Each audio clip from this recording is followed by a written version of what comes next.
Hi, I hope that Victober was as fun for you as it was for me. Today I want to share a very brief summary of what I read and maybe some recommendations of things that if you like this, then you'll like what I read.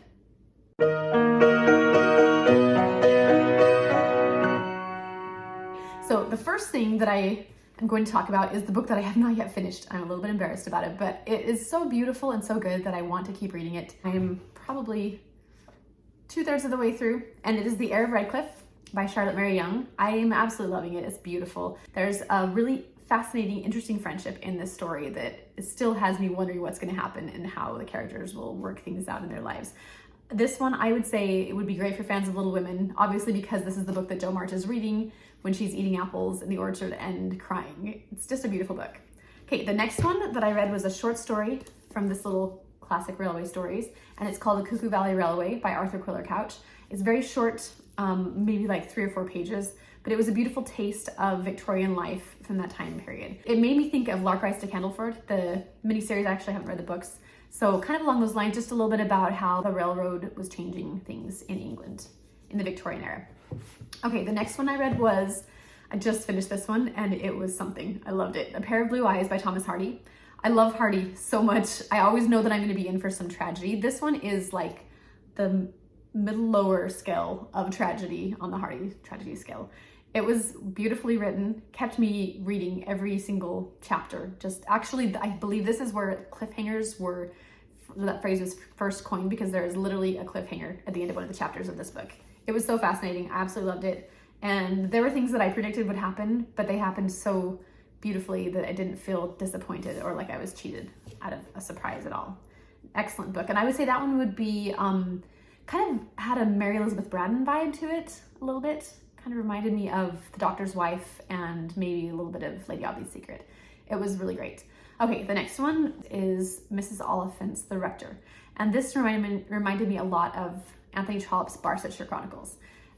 Very similar kind of thing. I believe she wrote these afterwards, so it's possible that he inspired her to write them because they're both about the clergy and they both involve a long series. This was just a tiny little sample. I didn't feel like it was enough to get me really into the meat of what the whole story is going to be for the whole series, but it was enough to make me very intrigued and I really want to keep going and reading the rest of them. So yeah, very much a teaser, which actually reminds me of The Warden. If you've ever read The Warden in Anthony Trollope's Barsetshire Chronicles, it's the same way. Like, I read it a long time ago and was kind of bored and I didn't think it was anywhere near as good as like Jane Austen and Dickens and stuff. And now I read it and I love it because I kind of know Anthony Trollope better. So yeah, similar kind of thing. Just enough to get you sort of interested, but not the best on its own. Okay, now this one surprised me. And this was for Hannah's challenge to read a Victorian work that discusses education. This was Tom Brown's School Days. I'll be honest, I was bored out of my mind for the first like 2 chapters. So I almost didn't finish it. And then I kept going and I loved it. It was beautiful. It had me actually emotional at the end. It was just a very beautiful, sort of a early Bildungsroman of this Tom Brown's life. His school day, literally his school days, of him going to school and growing up and becoming a man, learning all the things that young men need to know to be able to contribute in the world and in society. And I love that. Having a teenage boy myself and a son who went through those teenage years too, it was just really refreshing and a lot of wonderful lessons. So I can see why it has been one that was very popular over the years for young boys. And I would say that one is akin to Little Women, just a bit, and kind of read the same. So if you can just plow through the first couple chapters and get to the ones after that, it does get better. All right, now another one that I had to plow through a little bit and I loved. This is Romola by George Eliot. It was beautiful. George Eliot's writing is beautiful. It is an investment of your time and your brain power. You can't just sit down and eat it like candy. It has to be savored. You have to take moments to skip back or go back in pages and look over things and take time to underline and think about the beautiful things that she writes. It was hard for me. I'll admit that it was like the hardest Eliot that I've read, and I've read most of her other works. I would say Daniel Deronda is like a little bit harder to read than that one was for me.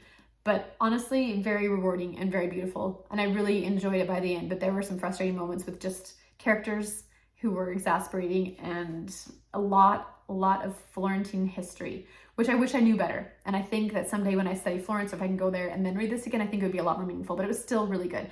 And this one, I would say, reminds me a lot of Wolf Hall by Hilary Mantel, if you've ever read that. Just that same kind of like, I can't just speed through this. I have to really think about it. I can't speed up the speed. have to like do it at normal pace and think about every word. So very similar kind of a thing there, and similar beautiful writing. I also read, I meant to read just one of these and I ended up reading 3 of Elizabeth Gaskell's spooky kind of tales. The first one I read was The Poor Clare, which reminds me of an Edgar Allan Poe kind of story. It was a little scary, had some kind of spooky parts.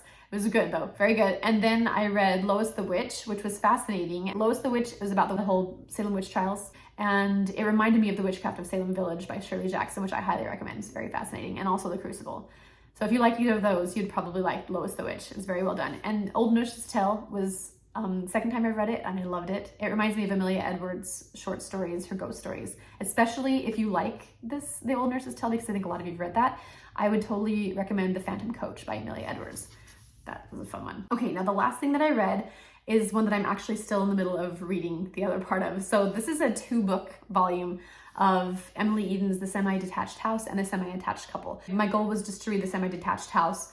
Absolutely loved it. It was just charming and delightful and fun. It has a lot of Jane Austen kind of feel to it. Emily Eden was a huge fan of Jane Austen's. There are characters that have names from Jane Austen books, and also there's just sort of the same kind of vibe to it, just like sort of a manners tale, and very fun. I also felt like this one reminded me a lot of P.G. Wodehouse. I don't know why. It just kind of had that feel to it. There were some comical characters that were funny, some kind of quirky things that happened in it that reminded me of P.G. Wodehouse.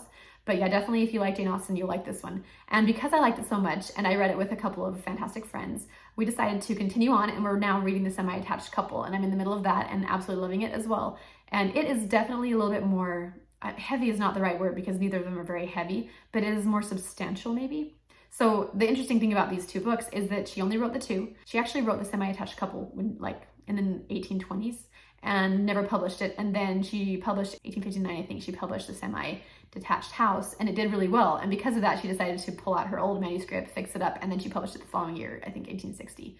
The Semi-Detached House, which was published first, actually takes place in the Victorian era. The Semi-Attached Couple takes place in more of Jane Austen's time period, and it feels more like Emma and those kinds of stories, like in the manor house, different people. It reminded me a little bit more of Jane Austen's other works, and also maybe a little bit of Anthony Trollope, but it was actually published afterwards.